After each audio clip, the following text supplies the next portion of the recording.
Hello everyone, a very quick video on this undervolt and tuning for this z590 Vision D 11100F.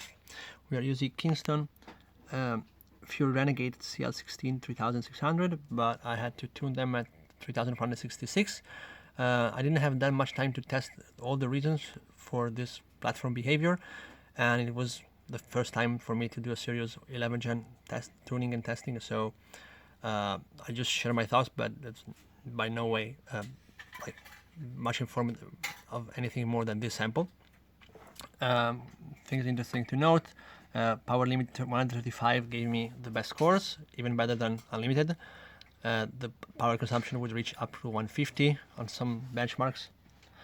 Sadly, on this installation of Windows I cannot run for some reason Benchmade, so I don't have the Y Cruncher result, but it was 186 for the 5B. Limpak is done here, 517. Test mem is fine. Geekbench result, let's see how it compares with the average.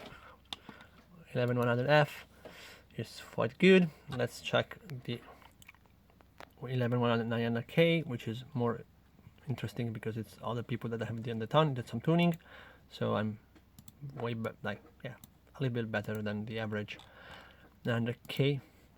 Here are some timings. They are not every timing is tuned, but most of them are. For example, TRTP might be unstable, and I had to dial it back to 12. 11 would crash on Y Cruncher sometimes. I'm pretty sure that was the problem. We'll see in the BIOS now for every voltage. Okay, so the CPU undervolt is maxed out here at 115. Every voltage is basically like bottomed out. The high voltage is bottomed out and like this.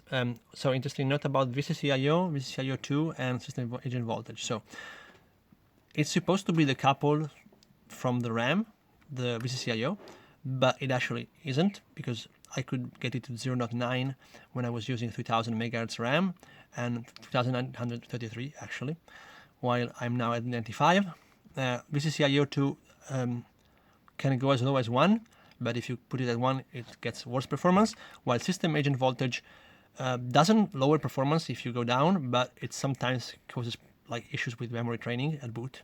So I had to put it like this to be able to boot consistently without like retraining issues. Thanks. I couldn't get this to 18 for some reason. Default is 16/20/20. TRDS is 6 and 24 for the TIFO. TRFI is almost maxed out. I didn't bother with TXP and TCKE because it's an undervolting and I want to save power. And this one, I didn't test all of this. Sorry, just those two. What else should I say about this? I guess that's really all that I have to say. I tried to boot at 3600 and I couldn't get it to boot.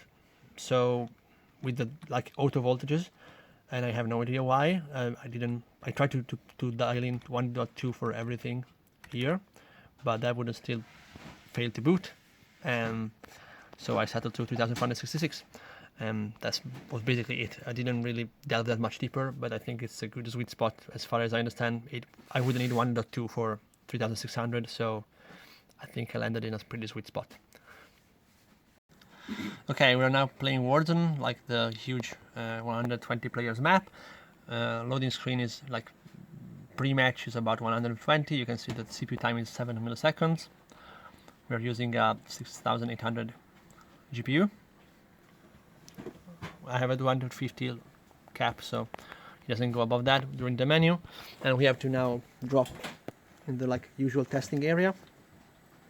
In this middle of the map, I think Old Town. Okay, we're now landing in the Old Town. Try not to die. And yeah, performance is quite awful. Like CPU time is 9 milliseconds. So yeah, this architecture is really awful for gaming. That nothing else to say about this. Like raw performance is great. Like Limpak and Y cruncher are good, but yeah, real-time performance sucks. And on this installation I can run Benchmade, and so Y cruncher, here it is. Let's see the result. I got slightly lower score than average, maybe because something else was going on Windows. Yeah, I guess Windows Update or something like that. But yeah, it works anyway. That's the main point. And also, as you can see, the cooling is not that great here. That's the reason why setting a power limit got me better performance. And that's all for the video. Ciao, ciao.